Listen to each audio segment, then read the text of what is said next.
नमः। अब हम लोग ताजिक नीलकंठी में दिनेश फल के बारे में जानेंगे। दिनेश फल कथनम अर्थात दिन प्रवेश के समय में ग्रह और भावों को साध कर उस दिन प्रवेश में चंद्रमा तथा लग्न के नवांशों के शुभाशुभ के बारे में पंडितों के द्वारा ज्ञान अर्जित करना चाहिए, ज्ञान प्राप्त करना चाहिए। मुंथेस, जन्म लग्नेश, त्रय राशिकेश, दीन राशि, ये चार और दीन लग्नेश, मास लग्नेश तथा वर्ष लग्नेश, इनमें जो बलवान होकर दीन लग्न को देखता है उसी को दिन का स्वामी कहना चाहिए, उसी के अनुसार दिन का स्वामी होगा। फल कथन, यदि शुभ ग्रह बलवान होकर चंद्रमा तथा लग्नेश, त्रिकोण या केंद्र तथा 11वें स्थान में स्थित हो या पाप ग्रह तीसरे, छठे, 11वें इन स्थानों में से किसी स्थान में बैठे हों तो विलास, मान, धन और यश इनसे युक्त सुख प्रदान करते, इनसे क्या करते हैं? सुख प्रदान करते हैं। यदि दिनेश, वर्खेश, मासेश, मुंथेश ये चारों पाप ग्रह से युक्त होकर छठे, 8वें या 12वें इनमें से किसी भी स्थान में बैठे हैं तो वे रोग देते हुए मान को बढ़ाते हैं, यश को मान और यश को क्या करते हैं? हरते हैं। यदि दिनेश आदि चारों केंद्र या त्रिकोण तथा 11वें इनमें से किसी भी स्थान में हो तो क्या था?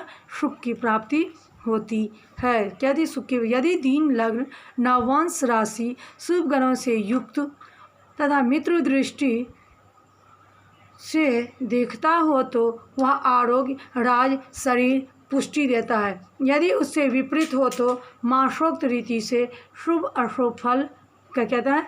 ज्ञान प्राप्त करना चाहिए। क्या करना चाहिए? ज्ञान प्राप्त करना चाहिए। धन आदि जिस भाव का नमास शुभ ग्रह से युक्त अथवा मित्र दृष्टि से देखता जाता हो तो उस भाव का शुभ फल देता है। क्या था? उस शुभ फल देता है।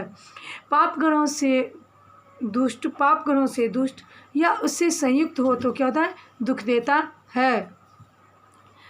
इसी प्रकार यदि छठे भाव का नवांश शुभ ग्रहों से युक्त या दृष्ट हो तो उसे संयुक्त हो या उसके द्वारा देखा जाता है तो रोगदायक, पाप ग्रहों से युक्त होता है तो क्या ना? शुभ फल का दायक, शुभ फलकारक होता है या शुभ फलदायक होता है। यदि 12वें भाव का नवांश शुभ ग्रह से युक्त हो, दृष्ट हो तो अच्छे काम में धन का क्या होता है? कम खर्च होता है। यदि पाप ग्रहों से युक्त हो तथा दृष्ट हो तो निकृष्ट काम में क्या होता है? खर्च कराता है। यदि सप्तम भाव का नवांश शुभ ग्रहों से युक्त हो, शुभ ग्रहों से युक्त होगा और वह दृष्ट व देखता भी हो तो वह पुरुष अपनी स्त्री से सौख्य और क्या करता है? विलास प्राप्त होता है, विलास पाता है। यदि पाप ग्रहों से युक्त होगा और देखता भी होगा तो उस घर में क्या होती है? लड़ाई और झगड़ा होती है।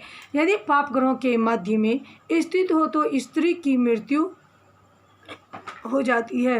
यदि सप्तम भाव का नवांश शुभ ग्रहों के मध्य में हो तो स्त्री सुख अधिक मिलता है। यदि बृहस्पति तृतीयांश में हो तो अपने स्त्री में क्या करता है? अपनी स्त्री से रति करता है, यानी अत्यंत रमन करता है। और अन्य ग्रह स्थित हो तो पुरुष अन्य स्त्री के द्वारा क्या करता है? रति करता है, यानी रमन प्राप्त करता है।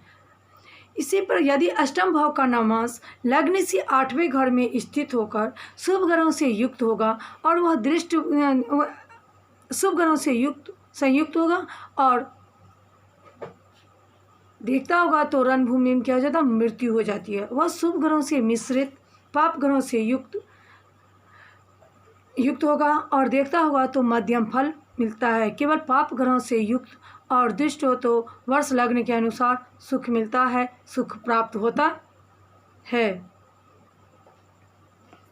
यदि दीन प्रवेश लग्न से दूसरे 12वें घर में पाप ग्रह स्थित हो तो धन का क्या होता है, धन का क्षय होता है, धन का नाश होता है। यदि 12वें घर में शुभ ग्रह स्थित हो तो उत्तम काम में खर्च होता है। पाप ग्रह से उत्पन्न कर्तृयोग रोग कारक, शुभ ग्रह जनित कर्तृयोग क्या होते हैं, शुभ फल प्रदान करते हैं। यदि दिन प्रवेश लग्न से 8वें स्थान में पाप ग्रहों से दृष्ट या युक्त होकर छिन्न चंद्रमा से स्थित हो तो प्राणी की क्या होती है, मृत्यु होती है, या वह प्राणी को क्या होती है, मृत्यु देती है। अथवा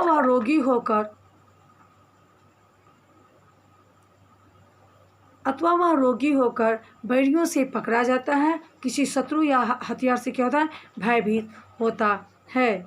यदि वर्ष लग्न से 6ठे स्थान में मंगल सहित चंद्रमा स्थित हो तो मनुष्य को हथियार और शत्रु से क्या होता है, भय होता है। यदि चतुर्थ स्थान में स्थित हो तो हाथी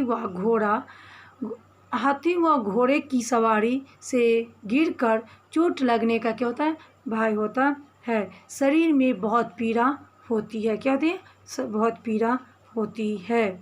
दिन प्रवेश लग्न से सप्तम शुभ ग्रह स्थित हो तो वे जुए में क्या कहते हैं, विजय होते हैं।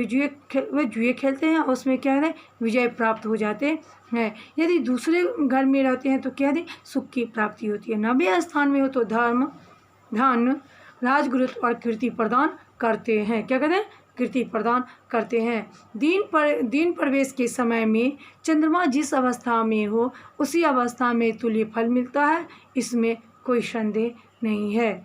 दिन प्रवेश के समय स्पष्ट चंद्रमा की राशि छोड़कर अंशादिकों को 2 से गुना करते हैं, फिर उनमें 5 से भाग देते हैं और जो लब्ध हो मिलता है गत अवस्था की प्राप्ति होती है। उसमें जो भाग्यावस्था हो उसको फल कहते हैं या उसमें फल की प्राप्ति होती है।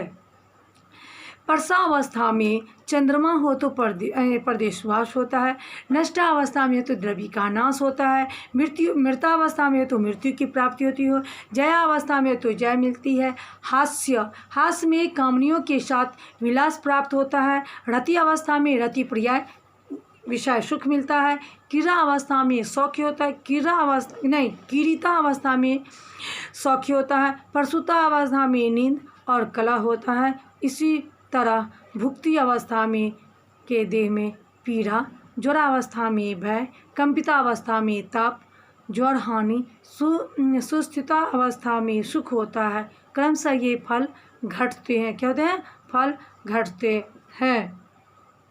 यदि मंगल और बुध ये दोनों सबल हो तो वह राजाओं के शिकार के सिद्धि के लिए होते हैं, यदि निर्बल होते हैं तो मृगया की क्या होती है, सिद्धि नहीं होती है।